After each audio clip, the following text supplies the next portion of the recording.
축복합니다. Shalom. 샬롬.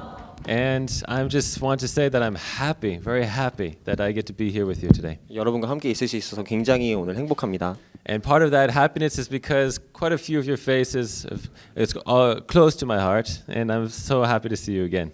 여러분들 중에 많은 분들의 그 모습이 저에게 굉장히 가깝게 느껴지기 때문에 또 오늘 특별히 더 행복합니다. And for those of you who I get to meet for the first time now, I am honored. 오늘 Thank you. 저를 처음 뵌 분들이 있는데 굉장히 영광입니다. 만나서 반갑습니다. And 감사합니다. also I'd like to say that as a Jewish man from Israel, I feel very welcomed here in this place. 그리고 저는 이제 이스라엘의 유대인으로서 굉장히 여기 왔는데 되게 환영받는 느낌을 받고 있습니다. And I don't take that lightly. I'm very grateful for the environment that was created in this place that makes somebody like me welcome. 그래서 이런 장소에 저 같은 사람이 이렇게 와서 환영받을 수 있는 그런 환경을 만들어 주시면 굉장히 감사합니다. So for that I say thank you also. 감사합니다. And more importantly, I want to say thank you to you for making this possible by translating. 네. And what we hope to explore together 오늘 같이 보고 싶은 거는요. over today and tomorrow 오늘과 내일인데요. is two passages mainly. 주로 이제 두 말씀입니다. First of all, this will be the main focus will be from Deuteronomy chapter 30. 먼저는 이제 신명기 30장에 대해서 볼 거예요. And I will take my time here because it's a wonderful chapter. 좀 시간을 많이 가질 텐데 왜냐하면 신명기 30장은 굉장히 중요한 장이기 때문입니다. So we will look in quite some detail at the content of this chapter. 네, 그래서 굉장히 좀 자세하게 이 말씀을 보려고 합니다. It's a chapter wherein God speaks to the people of Israel prophetically about the future restoration of the people of Israel. 왜냐하면 이 장이 이제 중요한 이유는 하나님께서 이 본인의 그 자신의 백성들에게 굉장히 예언적으로 말씀을 하시는 부분이기 때문인데요. A restoration both to himself and to 이스라엘의 the land. 회복인데 이제 이스라엘이 하나님께로 돌아오는 그 회복과 또한 그 땅으로 돌아가는 회복에 대해서 말씀하고 계십니다. And in our exploration of this chapter, it will take us to also a couple passages in the New Testament that quote this chapter. 그리고 저희가 이제 이 말씀을 함께 보면서 또 신약에 있는 다른 말씀들과 연결지어서 함께 보게 될 수 있을 것입니다. Such as from the book of the Gospel of John 그 요한복음이라든지 and the letter to the Romans. 아니면 로마서 말씀입니다. And so we will see, hopefully, how this writings of Moses will help us to understand New Testament writings. 그래서 이 모세의 가르침이 우리에게 신약으로 어떻게 인도하는지 우리가 함께 볼 수 있으면 좋겠습니다. And in that, also see how the relevance of the words spoken to the people of Israel long ago 그래서 오래 전에 그 이스라엘 백성에게 하신 말씀이 어떻게 연관이 되는지 are of critical importance not just for the people of Israel, 그게 이제 단순히 그 당시 이스라엘 백성들에게뿐만이 아니라 but also for the peoples of the nations, and therefore relevant for us today. 그래서 이제 저의 앞에 있는 이제 여러 열방에 계신 또 열방을 위해서 하나님께서 하신 말씀임을 그게 이제 연관된 것임을 우리가 볼 수 있을 것입니다. But if we do not have a thorough understanding of the words that were spoken to Israel, then our understanding of its application to the people of the nations might be lacking. 그래서 이제 이스라엘에게 하신 말씀에 대해서 우리가 정확하게 알지 못한다면 그 말씀이 열방에 어떻게 적용되는지를 이해하는 데 있어서 굉장히 어려움이 있을 것입니다. And then we will go change our focus, change our attention to another book of the Bible, the prophet Isaiah. 그래서 우리가 이제 다른 그 말씀을 또 함께 볼 텐데 그것은 바로 이사야서입니다. Who so often in such beautiful ways speaks about the future. 미래에 대해서 굉장히 아름답게 예언하고 보는 그 선지자였죠. And also the future restoration of the people of Israel. 이스라엘의 그 미래 회복에 대해서도 봤습니다. And so there's many such chapters that we could choose from his prophetic writings, but we will choose chapter 66. 물론 이제 이사야서에 굉장히 많은 예언적인 말씀들이 있겠습니다만 오늘 저희가 함께 볼 말씀은 이사야서 66장입니다. Because there in chapter 66 we will see how modern Jewish people see the application of these ancient prophecies to the modern day.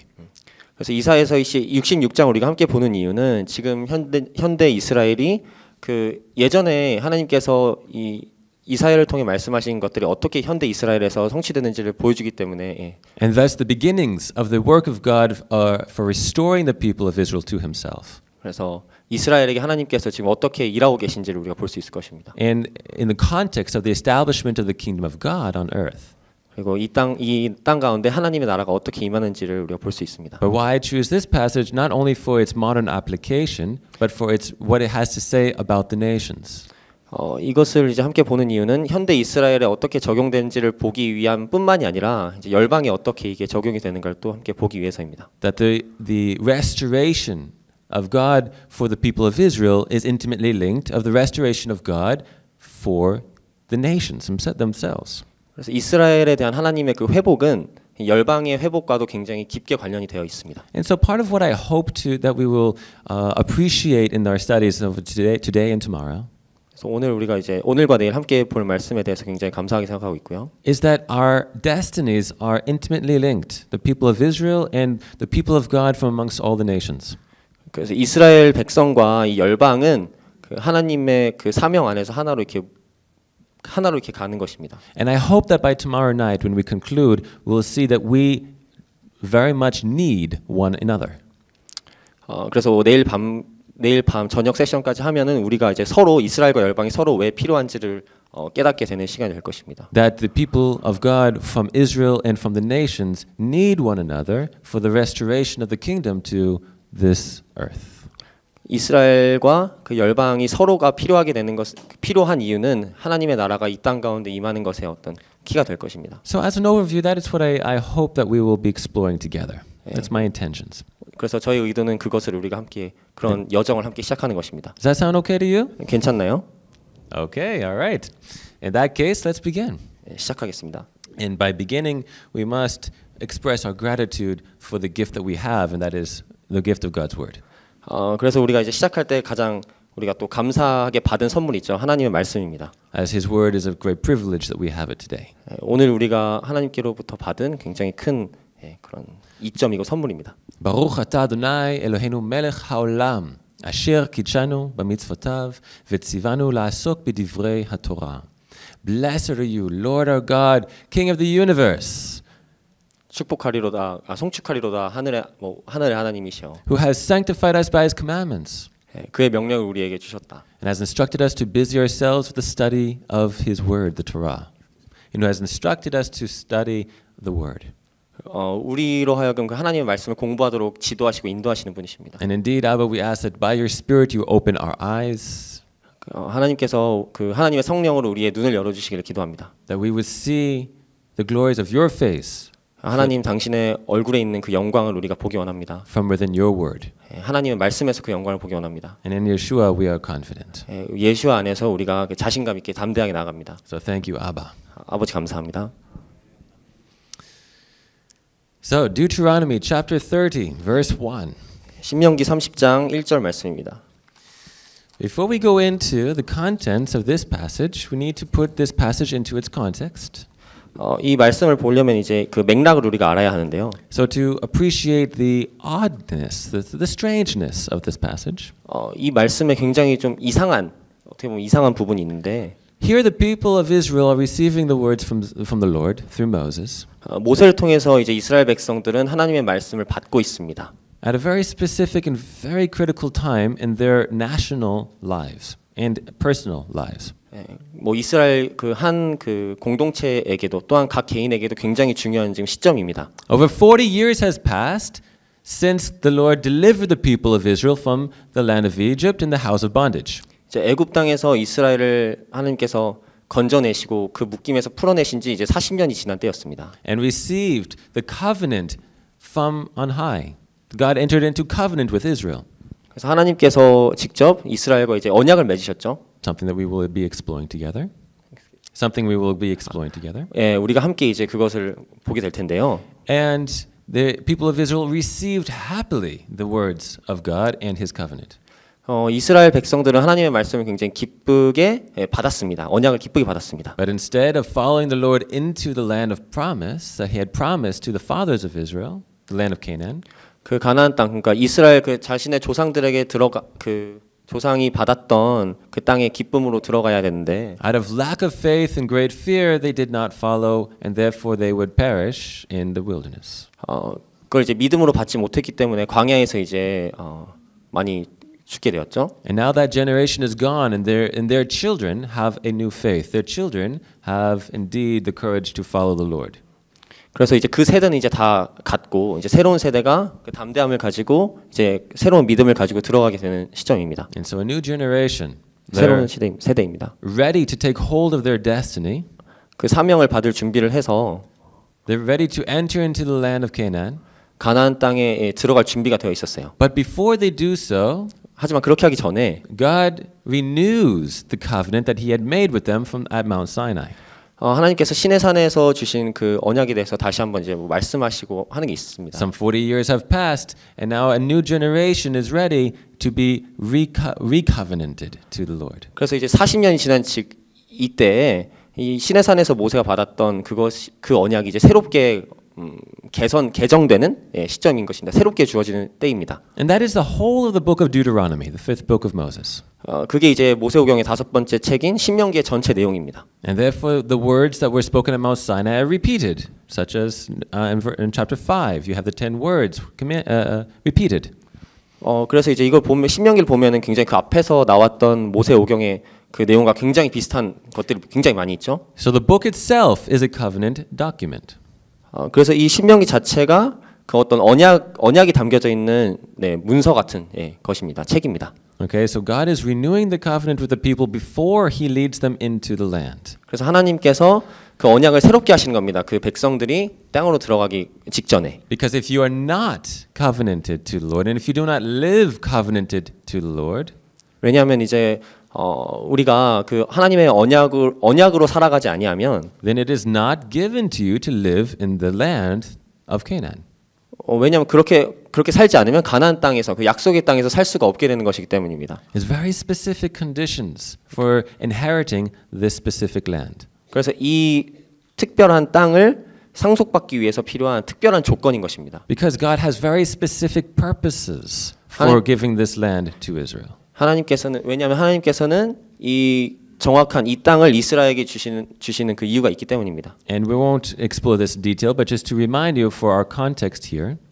우리가 그것에 대해서 너무 깊게 들어가진 않을 텐데요. 우선 우리가 이제 보는 것이 있기 때문입니다. But those purposes are clearly reminded to the people of Israel, this new generation, back in chapter 4. 이제 신명기 4장에 보면은 이러한 하나님의 그 목적에 대해서 다시 그 분명하게 쓰여져 있습니다. That when you enter the land and you live according to this word, 너희가 그 땅에 들어갈 때 그리고 이 말씀에 따라서 행하고 살아갈 때 by living the commandments of the Lord in the land of Canaan, 하나님의 명령을 가나안 땅에서 그 땅에서 하나님의 명령대로 살아가고 행할 때 then the nations of the world, they will pass through your land and they will see something. 그럼 열방이 이제 그것을 보고 무엇인가를 볼 것이다라는 것입니다. Now what we know geographically is that the land of Canaan is a land bridge. 그래서 이제 지리학적으로 보면은 이제 그 가나안 땅은 어떻게 보면은 그 다리와 같이 그런 위치에 있는 것을 알 수가 있습니다. Meaning, if you wanted to journey from Asia to Africa, you had one way that you could go, and that is through the land bridge of the land of Canaan. 그래서 뭐 아시아에서 아프리카로 여행을 하고 싶다면 반드시 지나야 하는 것이 그 가나안 땅, 그러니까 다리와 같은 그 가나안 땅이었죠. And that's why the nations will fight over the land bridge of Canaan, because it's very important. 그 땅이 굉장히 중요하기 때문에 여러 나라들이 그 땅을 두고 싸웠던 것입니다. So God is giving this land, He's removing it from the Canaanites because of their evil. 하나님께서는 그래서 이것을 그 가나안 사람들의 그 악함 때문에 이것을 가나안 사람들에게서 뺏으시고. And He had already given them over 400 years as a chance to repent from their evil, and they did not. 가나안 사람들에게 한 400년 정도를 하나님께서 그 회개할 기회를 주신 거예요. 그런데 그러지 않았죠. And so He will give it to His people Israel. 그래서 하나님께서는 이것을 이스라엘에게 주시기로 결정하십니다. So that Israel would live the covenant word in the land. 그래서 이스라엘 백성이 그 약속의 땅에서 하나님의 언약을 살아갈 수 있게 하기 위함이었습니다. And the nations of the world, as they pass through the land, they would see something. 그래서 이제 이스라엘이 그렇게 그 땅 가운데서 하나님의 언약대로 살아가는 것을 보면 그 땅을 지나가는 열방의 그 사람들이 그것을 보고 무엇인가를 볼 수 있게 되기 And as a result of 때문입니다. whatever it is that they will see, as when they observe the society of the kingdom of Israel. 무엇을 보게 되는지는 뭐 여러 가지가 있겠지만 물론 하나님의 백성들이 살아가는 사회를 우선 보게 되겠죠. Then they would ask the people of Israel, where do you get this wisdom? Who is your God? 그래서 사람들이 물어보겠죠.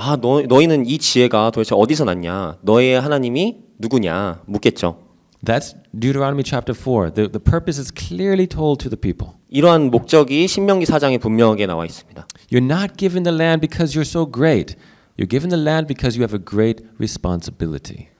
너희가 굉장하기 때문에 대단하기 때문에 이 땅을 주는 것이 아니라 너희에게 큰 책임감과 사명감이 주어졌기 때문에 이 땅을 주는 것이다. The responsibility of making the unknown God, he who has no image made by man, to make him known to the nations of this world.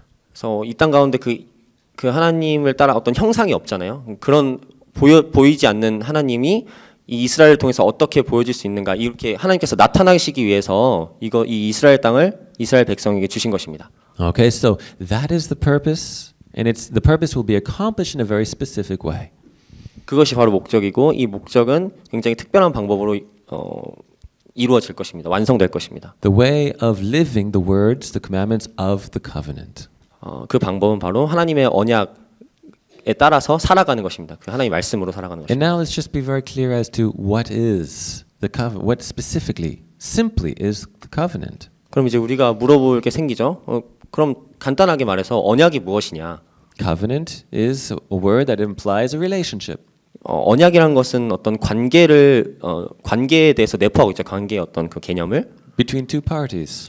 두 객체가 이제 두 사람이 보통 이제 But not just any relationship, a relationship that is legally binding and legally protected. 그래서 법적으로 구속력이 있게 그 관계가 이제 형성이 되는 것입니다. 언약은. Okay, so the law of the land is enforcing this in empowering this relationship between two parties. 그래서 이제 땅의 법이 이런 언약에 힘을 실어주는 것입니다. 이 언약이 효력이 있을 수 있도록. And to my knowledge, there is no other God of any other people that did what we read of in the Bible. 제가 아는 한은 우리가 성경에서 볼 수 있는 하나님과 같은 하나님이 없습니다. And that is a God who will choose to enter into a covenant relationship with his people. That's very unique according to what we can observe in reading ancient writings. 고대 여러 문헌들을 봐도 이제 우리 하나님이 유일한 하나님인 것은 이제 스스로 하나님께서 자신의 백성과 언약을 체결하셔서 스스로 이렇게 구속이 되시는 것입니다. 그런 하나님이신 겁니다. It was very common for people to enter covenant relationships, or kings and their people, but a God, a deity, to enter into, to submit himself to a covenant relationship with people. This is special. 사람들 사이의 언약은 쉽죠. 계약도 있고 하지만 하나님 그 신성을 가지신 하나님께서 사람과 직접 어떤 언약의 관계로 들어가신다? 이것은 엄청난 거죠. And therefore the conclusion, again from chapter 4 of Deuteronomy, just to make reference, the conclusion of the question, what other people has a God who is so near to them as our God when who hears our prayers? 그 기도를 들으시는 하나님께 이렇게 가까이함을 얻은 백성이 어디 있는가라는 말씀이 그 신명기 4장에 있죠. For everybody prays. 모든 사람들이 기도하잖아요. And everybody prays to many deities, or if not one deity at least. 많은 사람들이 기도하죠. 하나님 한 분이 아니라 모든 다른 신들에게 다 기도를 하겠죠. But the question is, do they really hear and respond and answer such prayer? 하지만 그 질문이 생기죠. 그런 모든 신들이 있는데 그들이 과연 그 기도를 듣고 그것에 응답을 해주는가? Well, indeed, only the living God can hear and respond. 물론 살아계신 하나님만이 그 기도를 들으시고 또한 응답하실 수가 있는 것입니다. But there's a condition. 하지만 거기엔 조건이 있습니다. He hears and responds within a covenanted relationship. 하나님께서는 그 언약의 관계에서만 기도를 들으시고 또한 응답해 주신다는 것입니다. Meaning it's a relationship, a face-to-face encountering and binding of two lives. 그래서 얼굴과 얼굴을 맞댄 그러한 두 관계 안에서만 그런 것이 이루어지는 것입니다. And this is what God is renewing to the people before he brings them into the land. 그래서 이것이 하나님께서 그 새롭게 깨우쳐 주시는 거예요. 그 약속의 땅에 들어가기 직전에. So that all the people are unified in their covenanted life to the living God. 그래서 하나님의 그 살아계신 하나님의 언약 가운데서 어떻게 살 수 있는지를 이제 볼 수 있게 하는 겁니다. Now we're coming to the end of the book, such as where we are going to be focusing on. 그래서 이제 그 책이 이 본문을 보시면 우리가 이제 집중할 부분이 있는데 where God is reminding us the consequences if we don't live covenanted to the living God. 우리가 하나님의 언약대로 살지 않았을 때 어떤 결과들이 오는가 하는 부분입니다. Meaning if we're breaking the relationship, 그것은 관계를 깨버리는 거거든요. such as a wife who receives very good treatment from her husband, but chooses a few other men instead.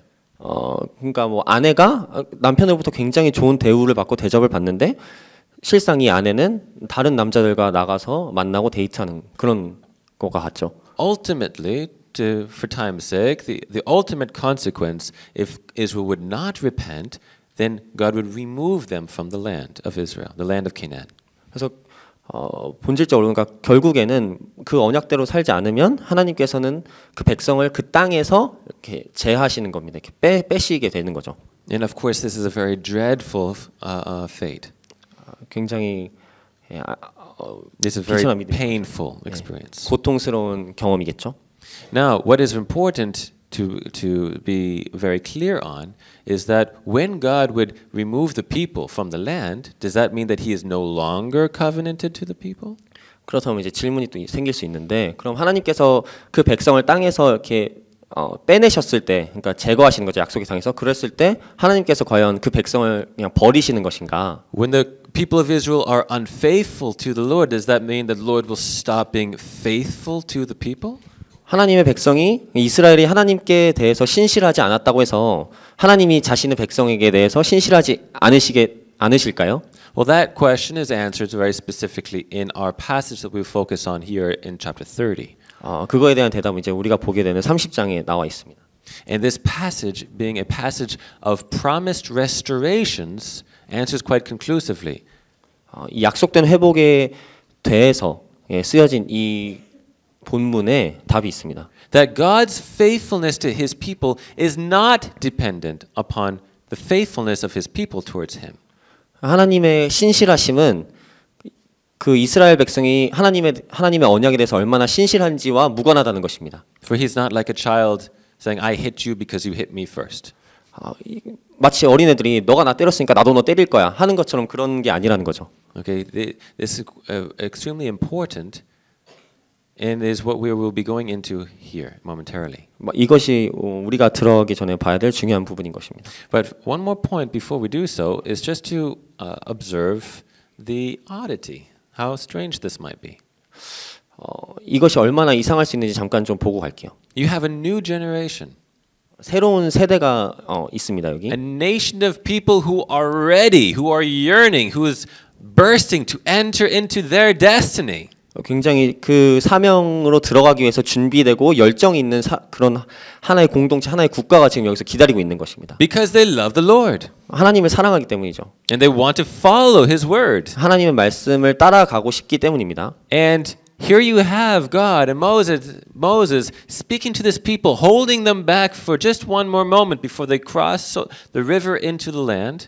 이러한 백성들에 대해서 하나님께서 지금 모세를 통해서 잠깐 붙잡아 두시고 계신 거예요. 지금 그 땅에 들어가기 바로 직전에 그 열정이 있는 백성들을 잠깐 붙잡아 두신 겁니다. And what does God in all His wisdom decide to do first? But tell them, you will not stay faithful to me. 그래서 하나님의 지혜에 의해서 나온 이 말씀인데 너희는 나에게 대해서 신실하게 남아있지 않을 것이다. Tells them their future. 그들의 미래에 대해서 하나님께서 지금 말씀하고 계신 거예요. Tells them of their failure even before they begin. 시작하기도 전에 하나님께서 그들이 실패할 것에 대해서 지금 말씀하고 계신 겁니다. Now, does that sound logical? Does that sound very clear-minded of a leader to do? 이게 어떤 그 리더가 할 수 있는 되게 논리적이고 좀 그러니까 말이 된다고 생각하시나요? 리더가 할 수 있는 말인가요, 이게? I don't know. Maybe I would say, well, if that's the case, forget about it. Goodbye. I'm going back to Egypt. 제가 만약에 있었다면 다 때려치고 나 이 집으로 애굽으로 돌아갈 거야라고 할 것 같아요. Why should I submit myself again to this covenant, to this responsibility, if I'm just going to fail anyway? 내가 결국 실패할 텐데 이 언약 가운데 내가 들어가서 뭐 하냐는 거죠. And my failure will lead to great suffering and hardship. 그런 책임감과 그런 것들이 나로 하여금 굉장히 고통 가운데로 빠져들게 할 텐데. Is that good leadership?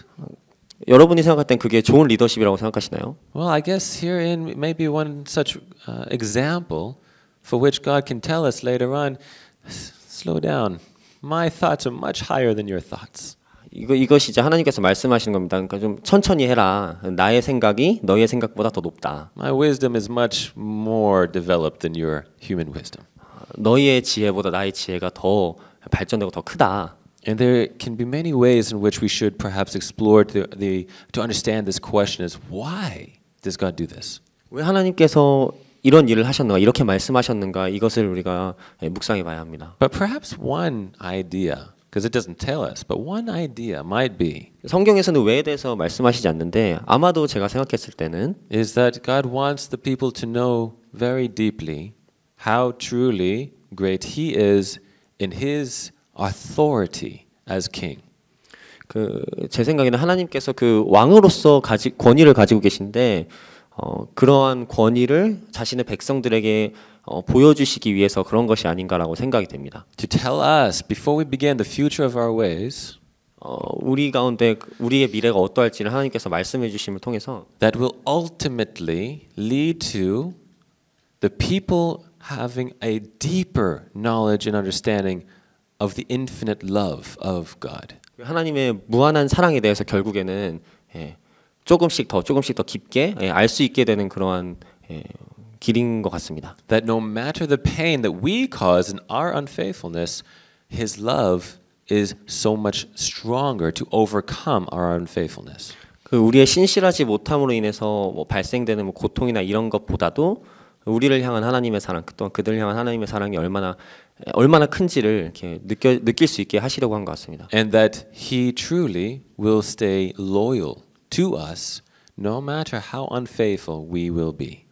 하나님께서는 우리가 얼마나 하나님께 신실하게 남아 있느냐 이것과 무관하게 하나님께서는 우리를 위해서 계속 신실한 분으로 신실한 하나님으로 우리 옆에 계속 계신 것입니다. But that we must be very deeply aware of the great importance of the responsibility that is given by God. We must have a very deep understanding. 우리는 그래서 이제 하지만 우리는 그 하나님의 언약에 대한 올바른 이해, 깊은 이해가 필요할 것입니다. That the love of God is given individually, but it is not ultimately just about me, the individual, but me within the bigger picture of all of God's work. 그래서 우리를 향한 하나님의 사랑은 단지 어떤 개인적인 우리 자신 각자를 향한 사랑도 있지만 그것을 넘어서서 우리 한 사람 한 사람을 통해서 만든 어떤 그 공동체 이것의 어떤 운명 또한 그런 사명과 연결이 되어 있기 때문에 우리는 하나님의 언약을 더 알아야 합니다. And that God's work for restoring the people of Israel and illustrating His great love and faithfulness. 하나님께서 이스라엘 회복과 또한 그 백성에 대한 사랑을 이제 나타내 주시는데 should and then will become the guideline for the nations of the world to learn from. 그래서 이러한 하나님께서 보여주시는 말씀이나 또 행하시는 것들이 열방의 나라들 또 열방의 백성들에게는 어떤 가이드라인과 같은 것이 될 것입니다. 보고 배울 수 있는. For it is through the way in which God will be in relationship and dealing with the people of Israel that in the same way He will deal with the people of the nations if they enter into this covenant. 하나님께서 이스라엘 백성들을 대하시는 방법이 있고 또한 대하시는 그런 것들이 있는데 만약 열방의 백성들이 하나님과의 언약의 관계로 들어가게 된다면 하나님께서 이스라엘 백성을 대하신 것처럼 이 열방의 백성들도 대하실 것이기 때문에 우리는 이것을 잘 봐야 합니다. That God does not have one way in which He serves works with the people of Israel and then a separate way in which He will work for the people of the nations. 하나님께서 이스라엘을 대할 땐 이런 방법으로 대하시고 열방을 대할 땐 이런 방법으로 대하시고 이런 게 아니기 때문입니다. So it is in this context then that He begins in verse 1. It's not just a beginning point. It's in the midst of a bigger story.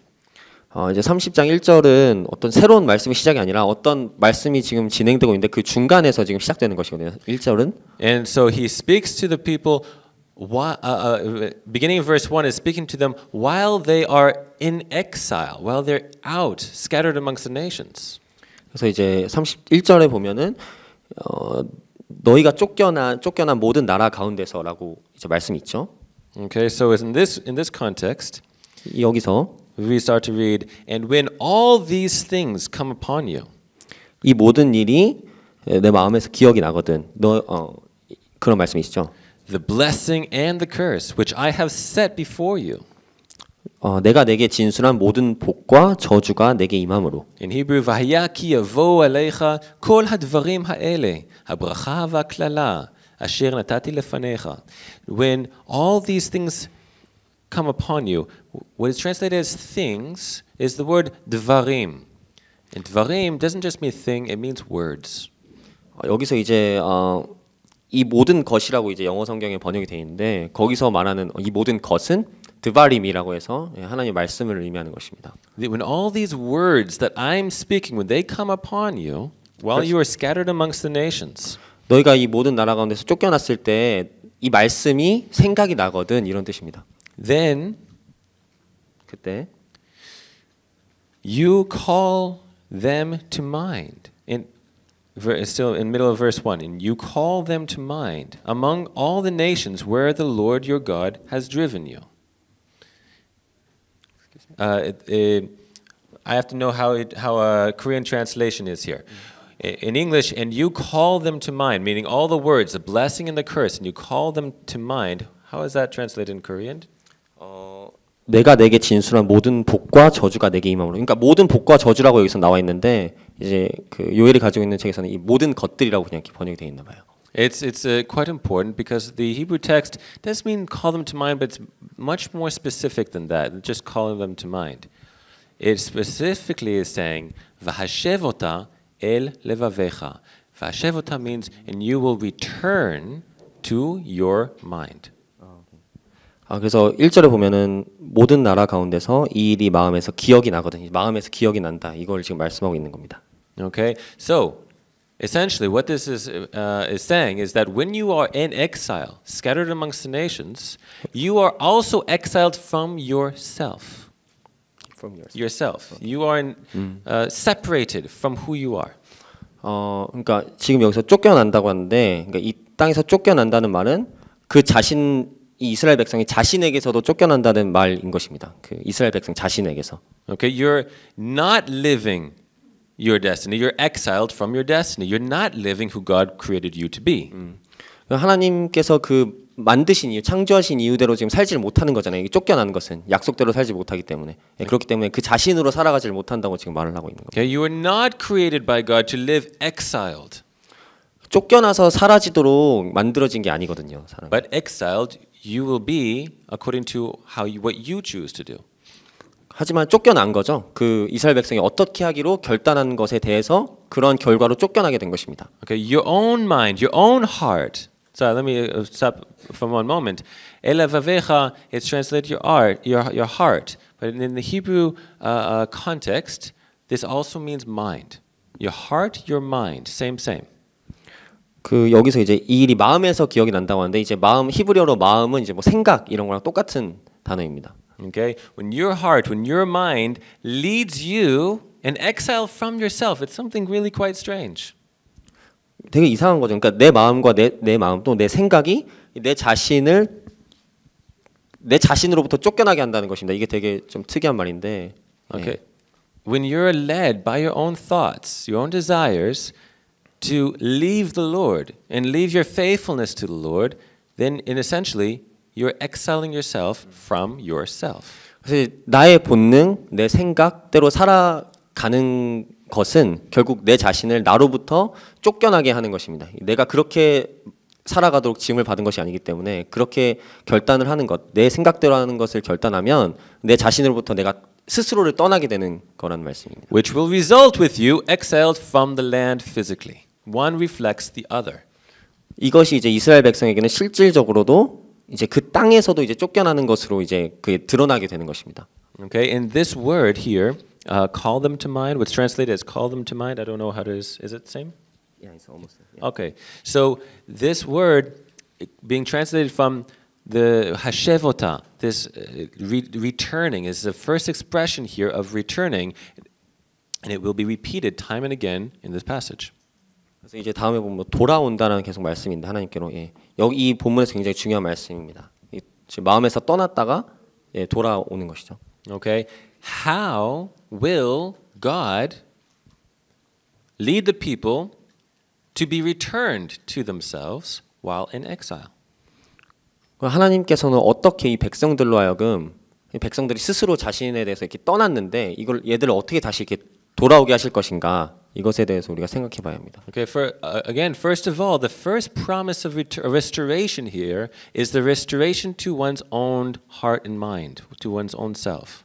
그래서 회복에 대한 그 약속의 말씀의 첫 번째 단계는 한 사람 한 사람 개인 자신이 쫓겨난 데서부터 다시 자신으로 이렇게 돌아오게 되는 것이 첫 번째 회복인 것입니다. It's almost as though unfaithfulness to the Lord is some kind of insanity. I've lost my mind, and now I'm returning. 마치 약간 정신이 나갔다가 돌아오는 것처럼 예, 간단하게 말하면. Okay, and how do I return? Not by my own doing, but by the Lord's work in my life. 그럼 어떻게 우리가 돌아갈 수 있는가? 그러니까 우리의 힘으로 스스로 돌아갈 수 없지만 하나님께서 일하시면 이게 돌아갈 수가 있게 되는 것입니다. And how is that expressed here? Kol hadvarim, all the words. When all these words come upon you, when God speaks and His word comes upon me, then I start to return. 하나님께서는 그 일을 어떻게 하시냐면 하나님의 말씀이 우리 가운데서 깨우쳐지도록 생각이 나도록 하는 것입니다. Okay, and before I go on, let's just be very clear about this word return. It implies something, yes? 여기서 이 말씀이 이제 의미하는 무언가가 있겠죠. It's the same Hebrew word that we have for which we get the idea of repentance. And repentance in Hebrew is this word. 그 히브리어로 회개가 여기에 나오는 단어랑 굉장히 똑같은 단어입니다. 이 회개라는 단어가 있는데. But it is implying that we had walked away, we left where we belong, our home, our God. We went away. 회개라는 히브리어가 이제 돌아온다는 뜻이 있는 건데 그 돌아온다는 말 자체가 이제 내포하는 의미가 있잖아요. 그러니까 우선 어디론가 떠났었다는 거예요. 그러니까 떠났다가 다시 돌아오는 거죠. And we were walking into exile until God's word comes upon us. Then we stop and we turn around and then we return home. 하나님의 말씀이 우리에게 임하시기 전까지는 계속해서 그 쫓겨나서 가는 거예요. 그러다 하나님의 말씀이 임하면 그래서 멈춰서 다시 하나님께로 돌아오게 되는 것입니다. Therefore, repentance is a returning home. It's a coming back to where we belong. And where we belong is in God. 회개는 그래서 우리가 원래 속한 곳 하나님께로 돌아가는 것입니다. But what is the word consisting of? The blessing and the curse. 근데 하나님의 말씀은 그럼 어떻게 이루어져 있냐? 여기서 보면 복과 저주로 이루어져 있죠. Now this Hebrew word blessing, 히브리어로 복은 it's quite a visual word. Bracha. 네, 브라하. Bracha is the word 브라하라고 blessing. 하는 예, Now I have to be 복이라는 a little 뜻인데 visual if you allow me. 약간 이제 시각적으로 좀 보여드릴게요. But if my exile is me choosing to walk away, 만약에 쫓겨나는 것이 내가 선택해서 어디로 이제 멀리 하나님으로부터 이렇게 떠나가는 것이라면 and then I hear the word, 하나님 말씀 듣죠. and now here the word is a blessing, is a bracha. What is a bracha?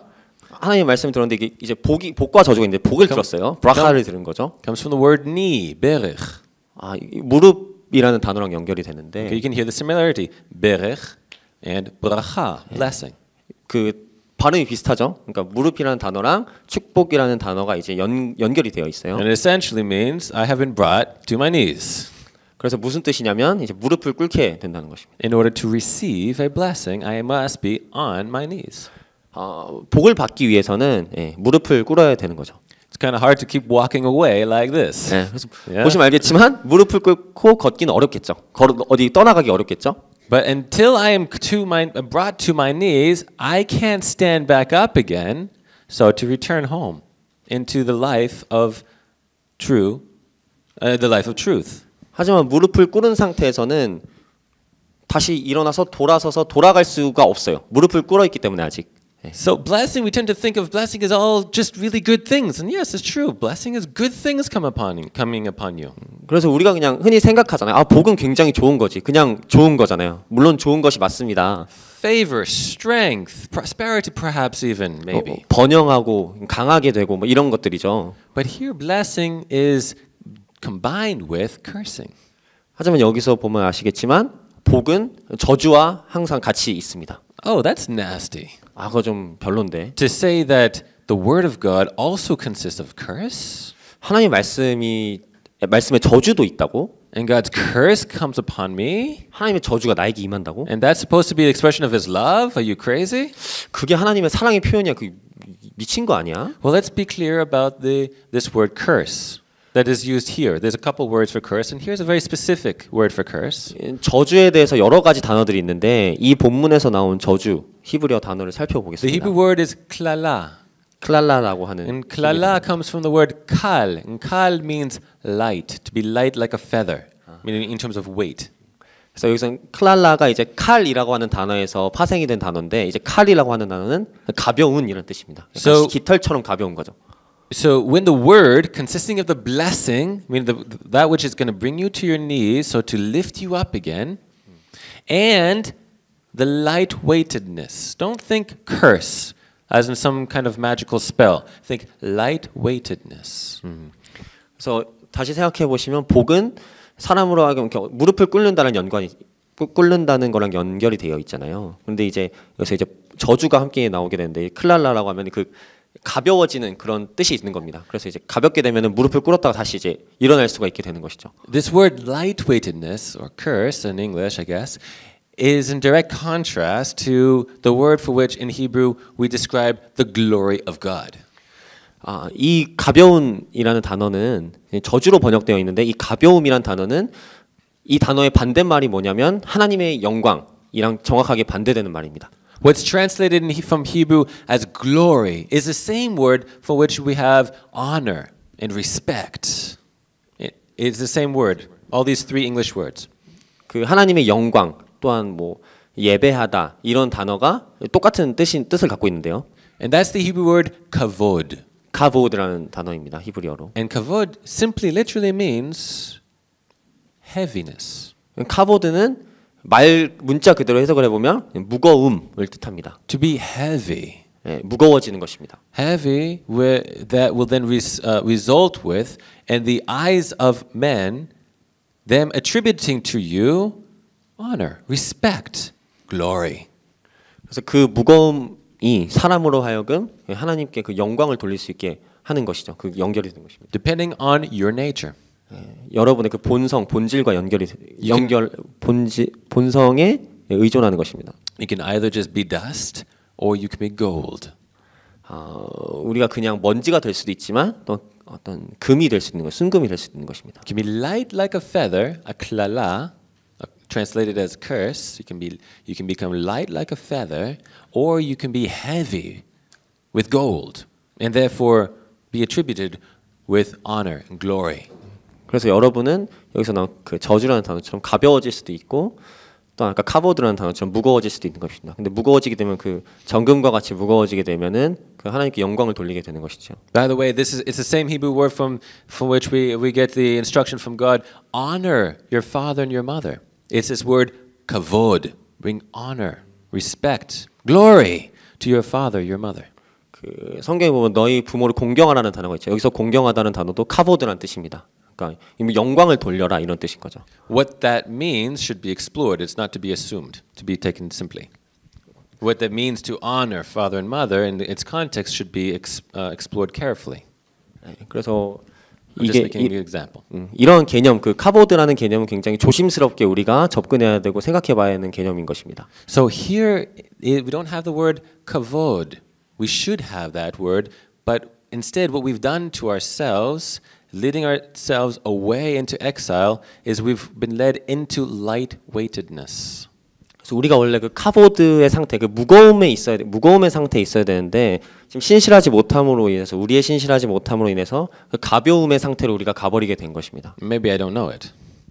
Maybe I'm 모를 not 수 있습니다. aware that what I've done to myself. 내 자신에게 어떤 일을 하는지 모를 수가 있어요. 그러니까 자신으로부터 떠나게 내 자신이 이미 행했는데 그걸 모를 수가 있습니다. And removing respectability from myself. 어떤 To remove myself from what is honorable. 그 중요한 그 존귀함에 대해서로부터 이제 나 자신을 이렇게 멀어지게 한 거죠. 나도 모르게. And thus the work of God, and for His people in exile, is through His word we are to come to our knees and come to see how our actions, our choices, our thoughts of our heart has led us to be light-weighted in the eyes of others. 이제 하나님의 방법, 하나님의 말씀을 통한 이 방법은 우리로 하여금 그 무릎을 꿇게 하시고 그 다음에 거기서 볼 수 있게 하시는 거예요. 우리가 얼마나 그 가벼워졌었는가. I am to see why you don't see me with respect, but rather you see me with void of value, void of honor. 그래서 거기서 이제 또한 그 느끼게 되는 것은 하나님 그분을 우리가 가볍게 또한 만든 거죠. 그러니까 어떤 그런 가치가 없이 하나님을 대하는 그런 상태였음을 깨닫게 되는 것입니다. Instead of making visible the glory of God, the kavod of the Lord, instead you see a curse. You see lightweightedness when you look at me, the Israelite. 그래서 우리가 카보드를 보고 그래야 되는데 그걸 보지 못하고 저주를 보게 되는 것이죠. 가벼움 이걸 보게 되는 And 것이죠. therefore the work of God to restore me requires His word to achieve this so that in my consciousness so that I can return to myself. 그래서 내 자신으로부터 쫓겨났는데 내 자신으로 다시 돌아갈 수 있게 하는 것은 이 하나님의 말씀이 그래서 그렇게 하시는 겁니다. 그 카보드 볼 수 있게. And as the verse concludes, this is done while in exile, scattered amongst all the nations that specifically the Lord your God has scattered you to, has driven you to.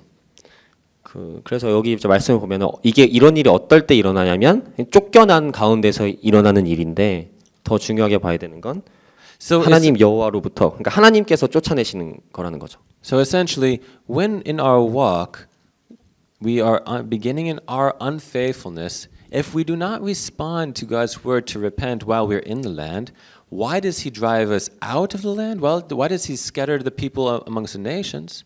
Is so that we might, amongst the nations, come to terms with the reality of our actions and return to our identity.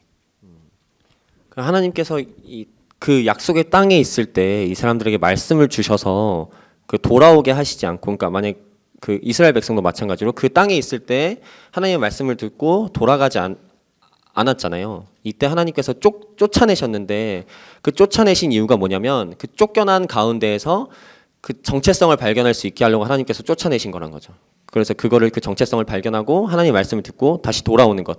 그게 하나님의 어떤 그 방법이었던 것입니다. Returning to one's identity is returning to seeing themselves through the eyes of God, one who is made in God's image and likeness, and therefore heavy with value in honor. 그래서 그 정체성을 발견하게 되는 것은 하나님의 눈으로 우리 자신을 볼 수 있게 되는 것인데 그것은 우리가 이제 하나님의 형상에 따라서 지음을 받았기 때문에 우리 자신을 아까 말했던 그 가벼움 그 상태로 보는 것이 아니라 하나님의 영광처럼 카보드처럼 이렇게 우리 자신을 무겁게 그 영광을 볼 수 있게 되는 그 상태가 이제 자신의 정체성을 보게 되는 그런 상태인 것입니다. And thus to return to one's own destiny, to live the life that we were destined for in the service of God. 그러한 방법을 통해서 우리가 사명으로 돌아갈 수 있는 것입니다. 우리가 지음을 받은 그 이유대로 그 사명으로 돌아갈 수 있게 되는 것입니다. Now, Israel would not be the only people group to experience exiles. Exiles would become more and more common amongst more and more people groups in the ancient world till the present day.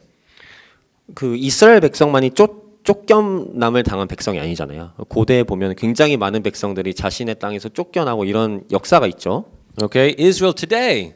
Okay, there's millions of Jewish people scattered amongst the nations today. 그런 쫓겨나는 과정들은 이스라엘뿐만 아니라 모든 많은 이제 나라들에서 지금 현대까지 이루어졌는데 지금 현대 이스라엘을 보면은 많은 유대인들이 지금 아직도 많이 흩어져 있죠 열방에. But do we belong in those nations? Where do we belong? 그럼 그렇게 흩어진 유대인들은 그 땅에 속한 사람들일까요? 우리는 그 유대인들은 도대체 어디 속한 걸까요? There's a land that we belong to. 그 유대인들이 속한 그 우리가 속한 땅이 있는 것입니다. 유대인들이. Okay, we are destined for that land according to the will of our Creator. 우리의 창조주의 뜻에 의해서 우리가 그 땅 가운데서 살도록 우리는 그 부르심을 받은 것입니다. And therefore there is something truly lacking in one's identity and lacking in one's life if they are disconnected, unrooted from their land. Land is important. 땅이 굉장히 중요합니다. 이제 땅에서 땅과 연결이 되어 있지 않으면 하나님께서 주신 그 사명으로부터도 멀어져서 지금 살아가는 것입니다. Too often in people's spiritual walk, they forget that life is not all about spirit, but life is also about about creation itself. 우리가 흔히 하는 실수나 착각이 있는데 되게 신앙을 되게 영적인 것으로만 보는데 그게 아니라 되게 물질적인 것에서도 이 신앙은 굉장히 중요한 것입니다. Okay, and what part of the significance of comprehending the importance of Israel's exile is, as I said, we're not the only ones who have been we Jewish people are not the only ones who have been exiled from our land. 유대인들만이 자신의 땅에서 쫓겨남을 당한 백성이 아닙니다. Okay, is the Korean diaspora also not a very famous community in many different countries? 그 한국인들도 약간 디아스포라처럼 이렇게 원래 우리나라가 아니지만 다른 데 이제 흩어져서 사시는 분들이 있잖아요. Also true for Chinese people, Hong Kong people. 중국이나 홍콩 사람들도 마찬가지일 것입니다. 이렇게 흩어진 사람들이 있어요, 각 나라마다. Okay, people belong to the land that they were allotted to by the Lord. 하나님께서 그 지정해 주신 땅이 있어요. 살아가도록. That doesn't mean that we cannot go and live somewhere else for a time period. That's fine, of course. But the question is where do we call home? 이 말씀이 그러니까 우리가 어디 딴 데 가서 잠깐 살고 이러면 안 된다 이런 말씀은 절대 아니고 그냥 우리가 어디를 우리의 집이라고 부르느냐 이것이 중요한 겁니다. If we don't know where to call home, then there is something very intimate about our identity that we have lost. And then the next generation is unrooted. 그래서 우리가 우리의 집이 어딘가 이거에 대한 개념이 없으면 우리의 정체성을 잃어버리는 것이고 또한 그렇게 되면 다음 세대의 경우 뿌리가 없는 세대가 되는 것입니다. And so this work of God to restore the people of Israel, again, I would suggest to you, is something of a prototype, a representation of God's will and desire to restore all peoples to the land He has allotted to each nation as an inheritance.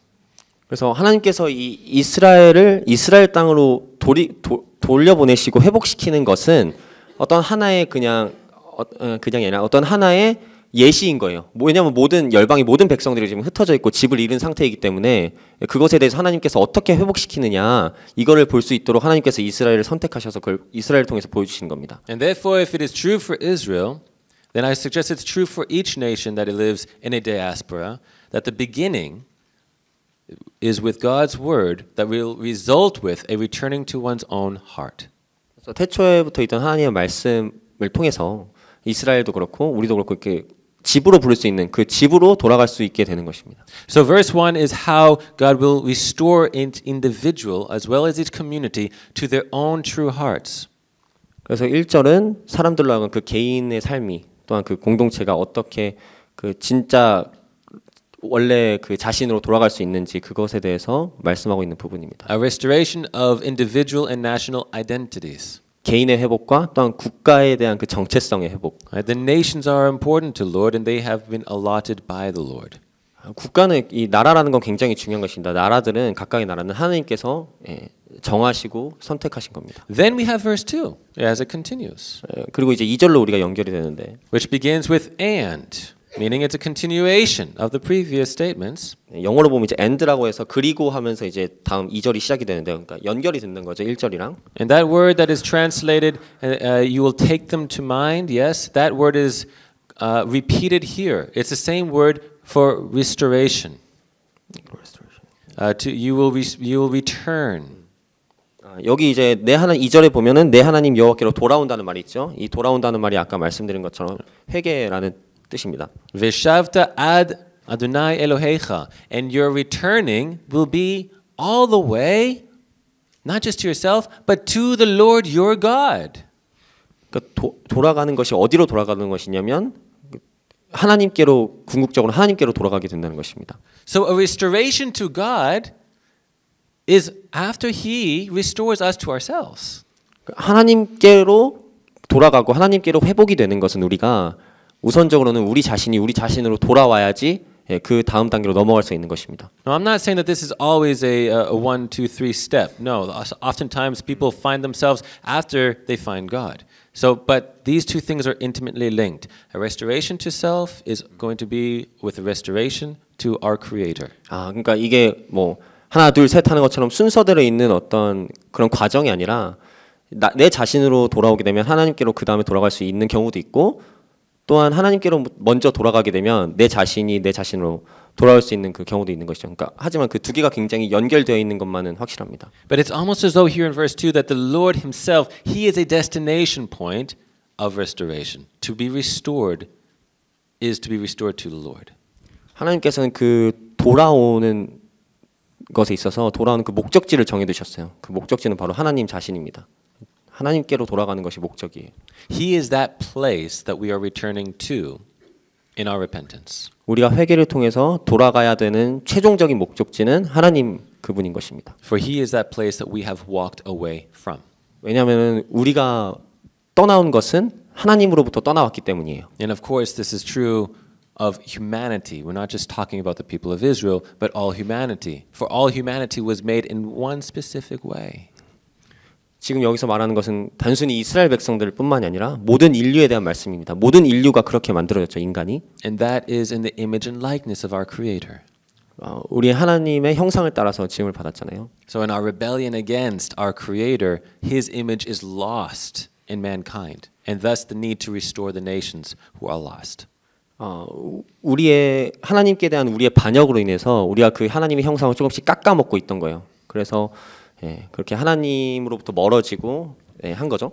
Continuing in verse 2, this restoration to the Lord that he is promising to the people of Israel 하나님께서 회복에 대해서 말씀을 하시는데요. is now being described in more detail. 3절에서 더 잘 설명하고 있습니다. What is it going to be like? 어떻게 될까요? Well, in our restoration to the Lord, then we will hear His voice. Vishamata bikolo, literally, and you will hear in His voice.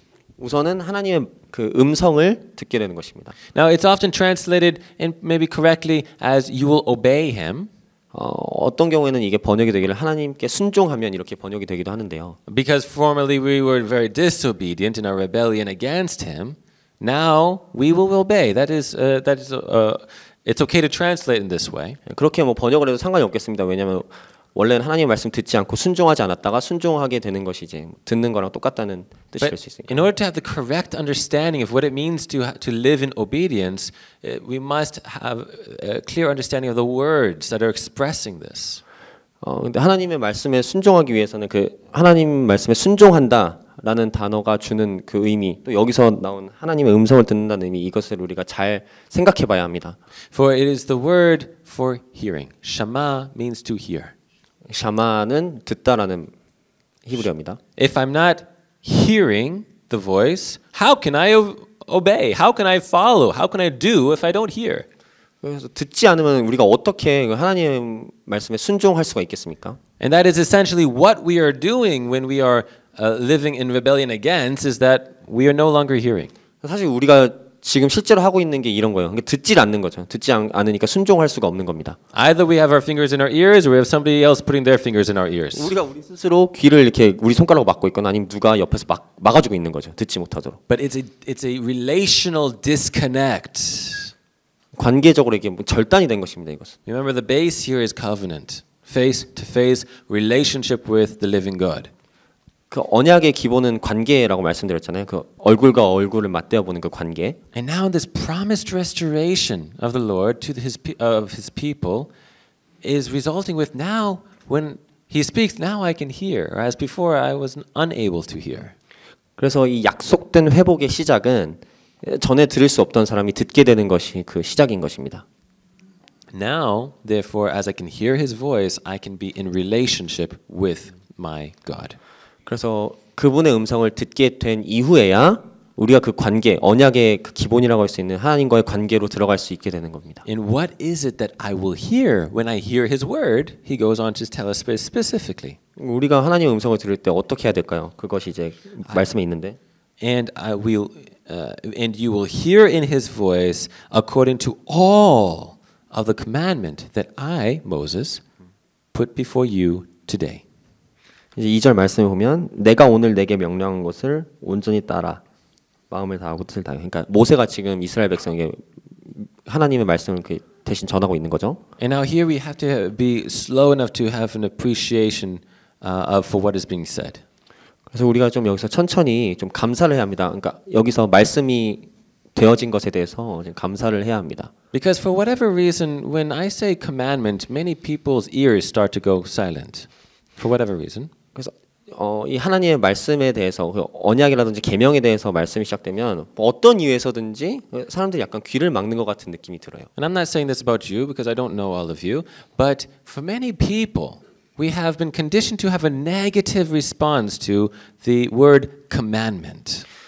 지금 여러분들에 대해서 제가 하는 말이 아닙니다. 여러분들 중에는 제가 모르는 분도 많고 하지만 이제 사람들이 보통 대부분의 경우 이 계명이라는 말을 들으면 뭔가 부정적인 생각을 가지게 되고 어느샌가 귀를 막아버리게 되는 경우가 많아요. Christianity in general doesn't seem to have a very positive emotional reaction to the Lord's commandments from Mount Sinai. 많은 이제 크리스찬들, 이제 개신교인들 대부분이 하나님의 계명에 대해서 긍정적이고 기쁘고 이러한 마음에 대해서 좀 부족한 부분들이 있습니다. For hallelujah, it's those commandments from which we have been delivered by Jesus, who fulfilled them.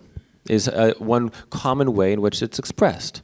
우리를 구원하시고 그 말씀으로 돌이키신 예수님에 대해서 우리가 할렐루야 찬양을 할 수 있죠.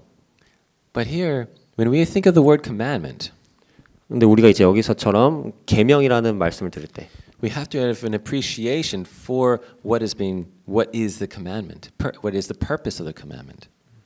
그래서 이제 우리가 계명이라는 이 단어를 보고 말씀을 들으면 이 계명이 무엇인가 또 계명의 목적이 무엇인가에 대해서 한번 묵상을 해봐야 합니다. For remember, it is the commandment that the Lord desires for Israel to live in the land that He is giving to them for a purpose, so that the nations see how the Israelite lives in the land by the commandments. 하나님께서 이스라엘에 계명을 주셔서 열방으로 하여금 이 계명을 따라 사는 것이 어떤 것인지를 이렇게 보여주려고 하나님께서 하신 겁니다. Meaning when the people of the earth, when they encounter the commandments of the Lord, they will be drawn to ask a very simple question. Where did you get your wisdom? Who is your God? 그래서 하나님의 백성이 하나님의 말씀을 따라 살아가는 것을 열방의 백성들을 본다면 이런 질문이 나올 수밖에 없는 거예요. 그러한 지혜가 어디서 났느냐? 너희 하나님이 어떤 하나님이냐? 누구냐? 이렇게 물어볼 수밖에 없게 되는 상황이 되겠죠. To which we respond, it's very simple. There's one source. The Torah, the word, the teachings of the Lord. 그럼 되게 대답은 간단하겠죠. 토라 하나님의 말씀이다. 간단하다. Okay, we will encounter this again and again later on in this chapter. 계속 This is 이 the first 말씀을 time. 계속해서 말씀을 보면서 이것에 대해서 우리가 얘기를 할 텐데, 이건 지금 우리가 시작에 불과합니다. Okay, we receive His word, and His word consists of instruction that if we live by them, we will find that we are quite wise. 하나님의 말씀은 우리를 인도하시는 여러 말들로 구성이 되어 있는데 그 말씀대로 우리가 살아간다면 우리가 지혜롭게 살아갈 수 있게 될 것입니다. Because it is unwise for one man to steal another man's wife. 왜냐면은 하나님 말씀대로 한 남자가 다른 남자의 이 아내를 빼앗는 것은 지혜롭지 못한 행동이잖아요. It is unwise for a man to have hatred in his heart and his mind towards another man and plot to murder him. 한 사람이 다른 사람에 대해서 증오의 마음을 갖고 죽여야겠다 이런 생각을 하게 되는 것은 지혜로운 것이 아니잖아요. It is unwise to work and work and work and work and work and work and work and work and work without end. 끝이 없이 일하고 이런 것은 지혜롭지 않은 거잖아요. And never give rest to yourself, to your son, your daughter, your servant, your ox. 그래서 여러분들이 여러분의 자녀나 지금 종은 없지만 종이나 가축에게도 쉬지 못하게 하는 것은 지혜로운 게 아니잖아요. It's unwise to not know what it is to rest. 안식하는 것이 어떤 것인지를 모르는 것은 지혜롭지 못한 겁니다. As it is also unwise to paint a picture of God and put that picture onto the face of the living God and say, "Behold the Lord." 또한 또 지혜롭지 못한 것은 이런 것도 있겠죠. 뭐 어떤 그림을 그려서 하나님에 대한 그림을 그리고 이것이 하나님이다 해서 살아계신 하나님 앞에다 그걸 두고 그것을 보라고 하면서 이제 우상을 숭배하게 되는 그런 것도 지혜롭지 못한 거죠. What are the commandments? 계명이 무엇입니까? They are a description of how to live in one's family, in one's society, in a way in which there is equal justice for all. 모든 사람에게 공평한 정의가 있는 그런 사회, 그런 가정 가운데서 살아가는 그런 삶의 방향, 삶의 양식을 나타내는 것이 계명입니다. And that through a revelation of God's face, there will be an inhabiting of righteousness that sets all men free. 의로움 가운데 있는 하나님의 얼굴을 보게 되면 모든 사람들이 결국 자유로워지게 될 것입니다. Free from sin, 죄로부터 자유로워지고요. free from hatred, 증오로부터 자유로워집니다. that brings destruction not just upon an individual, but upon a society. 개인의 삶을 망치는 그런 걸 넘어서서 어떤 공동체를 망치는 그런 것들로부터 우리가 자유로워지게 되는 것입니다. And it is a rejection of that revelation that would lead destruction to the people of Israel in her land. 그것에 대해서 거부하고 그러한 계시에 대해서 거부하는 것은 결국 이 파괴만을 이끌어냅니다. 이스라엘 백성이 자신의 땅으로부터 쫓겨난 것처럼요. That would ultimately drive her into exile, abandoning the land. 땅을 버리고 쫓겨나게 되는 그런 상황으로 연결되는 겁니다. And living light as a feather, void of honor, void of glory. 그래서 그렇게 가벼움 가운데서 살아가게 되는 것입니다. 그런 영광이 없이, 존귀함이 없이 그렇게 가벼움 가운데서 살아갈 수밖에 없게 되는 겁니다. Until hearing the word once again anew by the Lord. So to return to self and return to the Lord.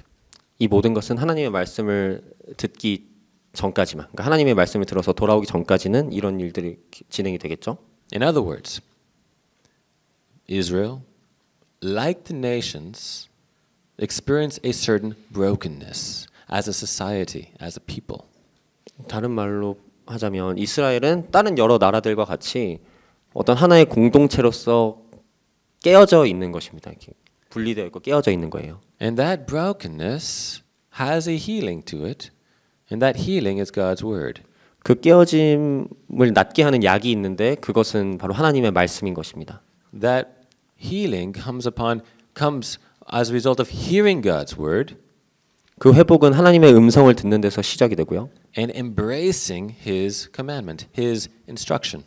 그의 계명, 그분의 지시, 인도를 우리가 완벽하게 끌어안게 되는 그때 이제 시작이 되는 것입니다. If I was to use a different word instead of commandment, I would use the word perhaps to be entrusted with wisdom.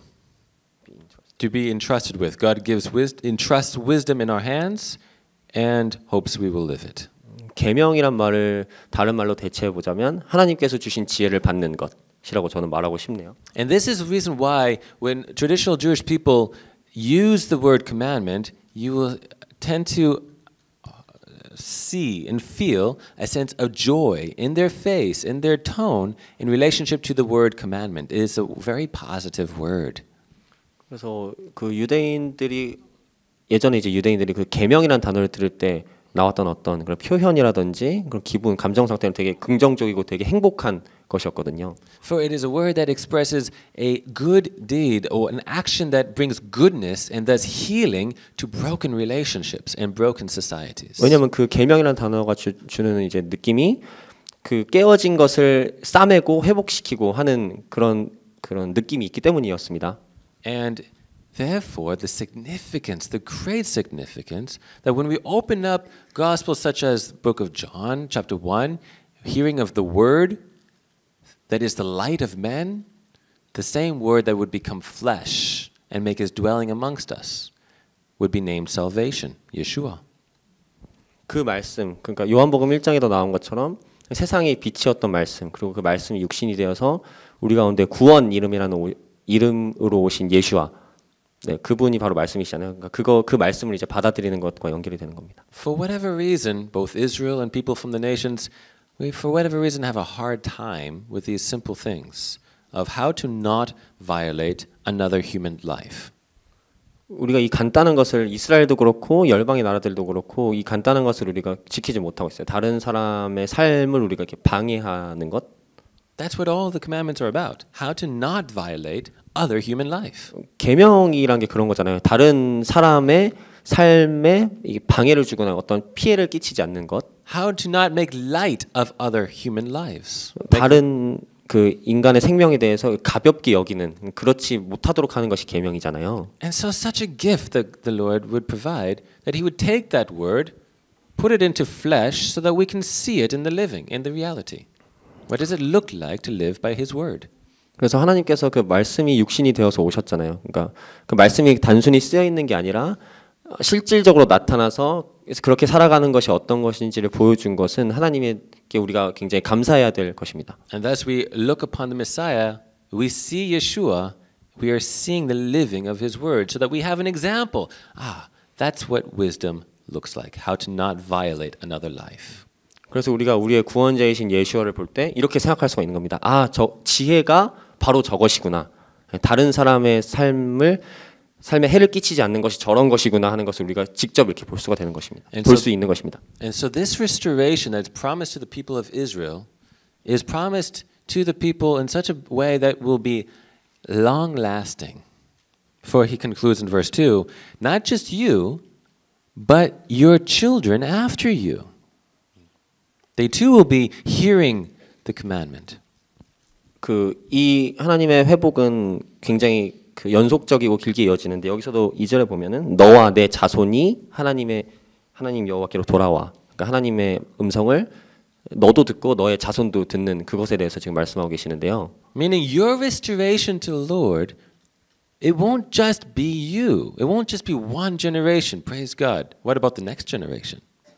그러니까 하나님께서 회복시키는 것은 그냥 단순한 어떤 사람 한 사람의 개인의 회복이 아닌 것입니다. 그러니까 이 사람만 회복되면 그럼 그 사람 다음 세대는 어떻게 되는 거죠? No, when the Lord restores you and you live by his word, that living of the word will be successfully transmitted to the next generation so that your children after you will also hear his voice. 그래서 우리가 하나님의 말씀대로 살아가게 되면 그게 단순히 우리의 삶에만 영향을 주는 것이 아니라 우리의 다음 세대에게도 그 말씀이 그대로 전달이 되어서 그들 또한 하나님의 말씀을 듣고 살아갈 수 있게 되는 것입니다. Is this not one of our great problems that we have experienced in the church history? 교회사에 있어서 되게 중요한 문제 아니었나요, 이것이? Whenever there is a great moving of the Spirit of God and great revival takes place, how long does it last? 성령의 큰 역사가 있고 부흥이 있었을 때 그러한 그 큰 하나님의 역사가 얼마나 오래 지속이 됐나요? The first generation, they're on fire. The second generation, a little bit cooler, perhaps. 부흥이 일어나면 첫 세대는 와 엄청나게 강한 그 불을 받아서 막 하는데 그 다음 세대로 넘어가면 뭐 약간 뜨뜻미지근해지고 이렇게 되잖아요, 보통. But maybe it's also on fire. But then the next generation, that was Papa's religion. I want something else. I want to be free. 다음 세대는 그냥 상관이 없게 되는 것이죠. 다음 세대는 이렇게 말하겠죠. 그것은 우리 아버지 세대 때 했던 어떤 종교고 나는 그냥 자유롭게 살고 싶어. 이런 식으로 그 분리가 되고 떨어지게 되는 것입니다. Now this restoration promised by the Lord, a restoration to self, a restoration to himself, the Lord, resulting with a hearing of his voice and a living of the commandments. Will transmit that revival from generation to generation to generation. 자기 자신으로의 회복 그리고 하나님께로 돌아가는 그 회복 그리고 하나님의 계명대로 살아가는 것 이런 것들 통한 하나님의 회복은 단순히 그 세대에서 멈추는 것이 아니라 그 다음 세대에게도 전달되는 회복인 것입니다. We won't say, "Oh, that was Papa's religion. I'm free." Yes, I am a Christian, but I'm free. That was Papa's religion. 마치 약간 아까 말한 것처럼 그건 우리 아버지 그 종교지. 나는 좀 자유롭고 싶고 나도 크리스천이긴 한데 난 좀 자유롭고 싶어 이러잖아요. Or if I was a Jewish man, yes, I'm Jewish, but that doesn't mean I have to believe in God. That was Papa's religion. 뭐 유대인의 경우에 이러겠죠. 네 유대인이긴 한데 내가 유대인이라고 해서 하나님을 믿어야 돼? 그럼 우리 아빠가 가지고 있던 종교인데 이렇게 되는 거죠. I can be Jewish, but I don't need to believe in God. 내 유대인이지만 하나님 믿어야 돼? Okay. There is something truly lacking. 굉장히 뭐 중요한 거가 지금 빠져 있는 것을 여러분도 보실 수 있을 겁니다. For what he is speaking of here, as it's concluded at the end of verse 2, how will we hear his voice? How will we hear his word and his commandment? With all our hearts and with all our beings, all our beings. 그 하나님의 말씀을 우리가 어떻게 들어야 되는가가 2절에 이제 마지막 부분에 보면 나와 있는데 내 마음을 다하고 뜻을 다하니까 그러니까 내 존재를 다하여서 하나님의 말씀에 순종해야 한다는 것입니다. בכל לבבך ובכל נפשך, with your whole heart, meaning your whole mind, every thought, hears God's thought, hears voice. 그러니까 여기서 내 마음을 다하고란 말이 이제 내 생각과 내 모든 마음이 하나님의 음성을 듣는다는 뜻인 거잖아요. 뜻인 거죠. Sorry. Meaning his mind is my mind. When he thinks, I hear it, and I therefore do it. 내 생각이 아버지의 생각이고 아버지의 말씀을 들으면 나는 행하는 것이고. That's obedience. 그것이 바로 순종입니다. Meaning it's not like I have a choice in the matter. This is my will because what I hear in my mind is the Lord's thoughts, and therefore, of course, I'm going to do it. 그래서 하나님의 마음과 내 마음, 하나님의 생각과 내 생각이 분리되지 않는 것이 순종인 거예요. 왜냐하면 내가 내 자신이 드는 생각이 하나님의 생각이기 때문에 그냥 자연스럽게 순종을 할 수밖에 없게 되는 것입니다.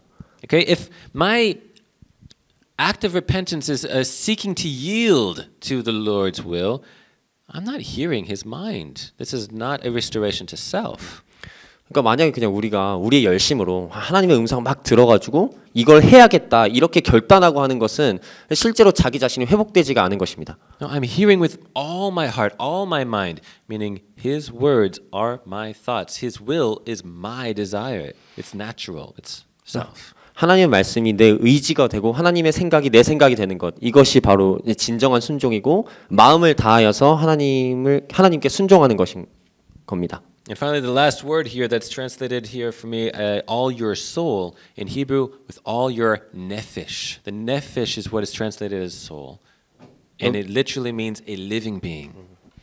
그래서 뜻을 다하여가 히브리어는 네피시라고 하는데 이것은 이제 영혼을 의미하고 또한 그 어떤 사람의 그 존재 자체를 의미하는 겁니다. I'm something of a simple person. There's a lot I don't know, and I don't really know what a soul is. I'll just be very honest with you.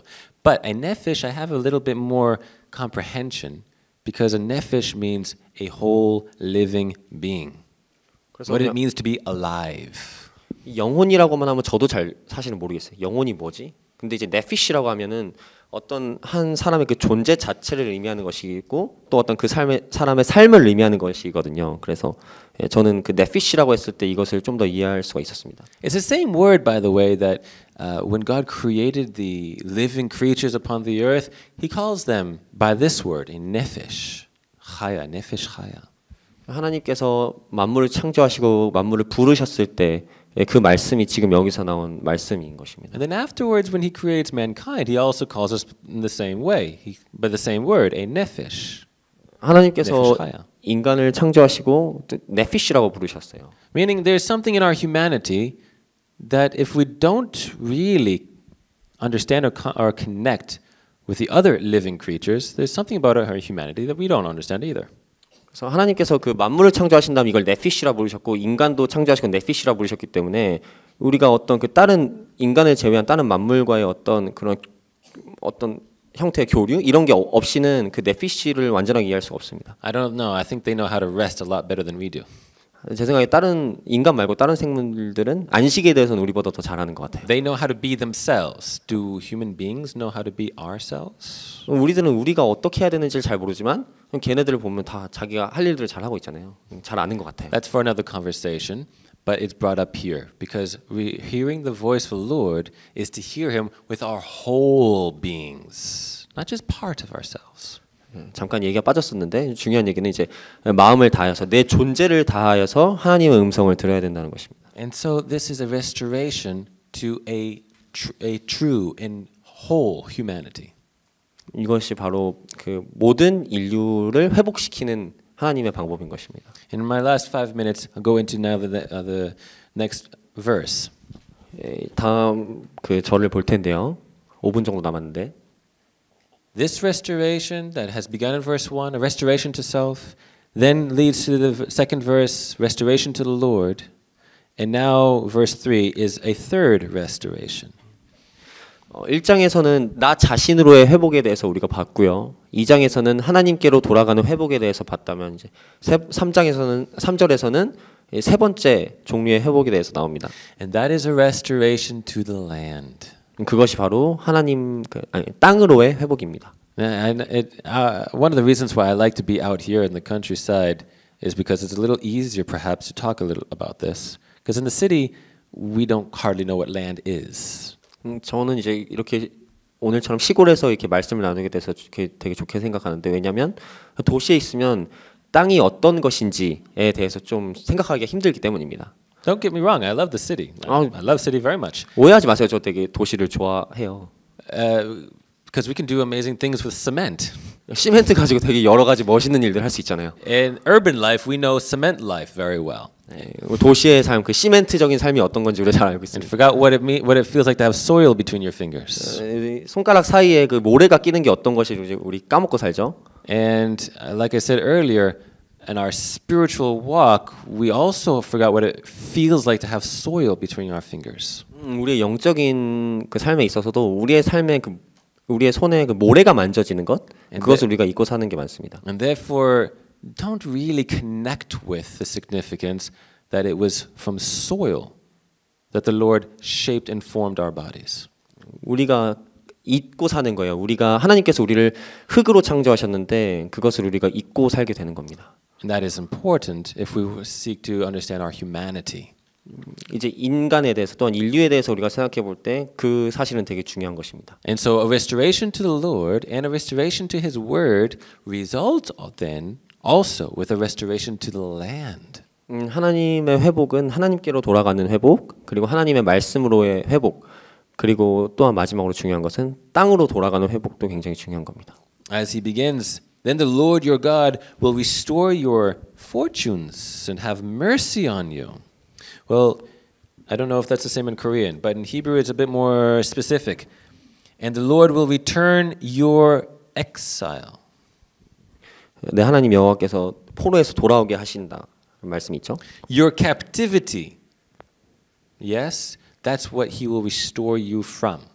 그 포로된 것 이것에서부터 하나님이 회복을 명하실 것입니다. Okay, you're in exile. You're in captivity. From there, the Lord will restore you. Will restore you to where? To what's implied is to your own land. No matter how far away, He will bring you back. 쫓겨나고 포로된 것, 거기서부터 하나님의 회복이 시작되는데 어디로 하나님께서 회복시키냐면 그 땅으로 하나님께서 돌아오게 하시는 것입니다. Even if you're as far away from your home as North and South America, it's a long way away. He will return you even from there. 예를 들어서 뭐 남쪽 끝에 남아메리카 끝에서 북아메리카 끝까지 뭐 예를 들어서 그렇게 멀리 가 있을지라도 하나님께서 다시 부르셔서 결국 원래 집으로 돌아오게 하시는 거죠. But to be restored to your land requires a restoration to the Lord's mercy.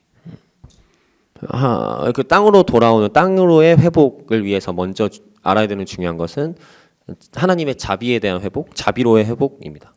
Exploring what it looks like to be restored to His mercy, we will pick up this evening. 그 하나님의 자비와 그 회복이 연결된 것 이것에 대해서는 우리가 오늘 저녁에 같이 얘기를 하면 좋겠습니다. And the introduction in the Word of God as to the concept of being rebirthed. Can a grown man re-enter the womb? This we will explore tonight. 거듭남에 대해서 다 자란 사람이 거듭날 수 있는가? 이런 것에 대해서 우리가 오늘 저녁에 또 계속 연결해서 나누겠습니다. So thank you very much and thank you very much. 감사합니다. 감사합니다.